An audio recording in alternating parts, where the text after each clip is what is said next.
Video viral emak-emak di kota Lubuk Linggau melabrak anggota polisi lalu lintas yang sedang bertugas. Emak-emak tersebut kesal dan emosi memarahi anggota polisi karena melakukan tindakan penilangan kepada anaknya yang akan pergi ke sekolah.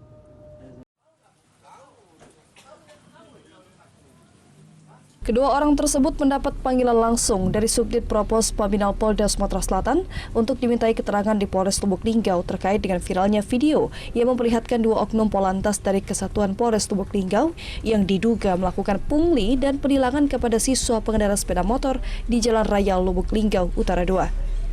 Atas beredarnya video anggota lalu lintas yang diduga melakukan tindakan pungli kepada anak sekolah tersebut, petugas dari Subdit Propos Paminal Polda Sumatera Selatan terjun ke lapangan untuk memanggil dan memeriksa kedua oknum Polantas dan juga meminta keterangan dua orang ibu rumah tangga yang juga wali murid dari siswa atau pengendara yang ditilang. Hal ini disampaikan langsung oleh Kapolres Lubuk Linggau AKBP Harisandi, di mana dalam pemeriksaan terhadap kedua orang tua anak sekolah tersebut menyampaikan permohonan maaf kepada anggota kepolisian dari Satuan Lalu Lintas karena apa yang dilakukan orang tua siswa dinilai membuat buruk citra kepolisian. Kapolres Lubuk Linggau juga mengatakan apabila tidak terbukti anggota polisi tersebut melakukan pungutan liar, maka yang bersangkutan akan dijerat dengan pasal Undang-Undang ITE. Tindakan hukumnya tadi sudah kita sampaikan ya di atas bahwa dia mengakui dan sudah nerima backing dan kita tidak akan nutup-nutupin. Kalau ada anggota saya yang salah akan saya tindak tegas. Ya, kenapa? Sesuai tupoksi kita.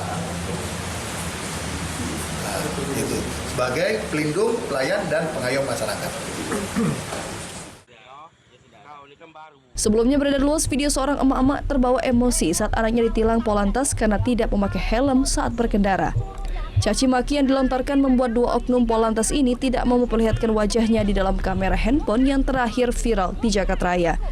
Sepeda motor milik anak sekolah tersebut ditilang dengan penahanan sepeda motor karena selain tidak memakai helm, siswa sekolah ini juga tidak memiliki surat izin mengemudi.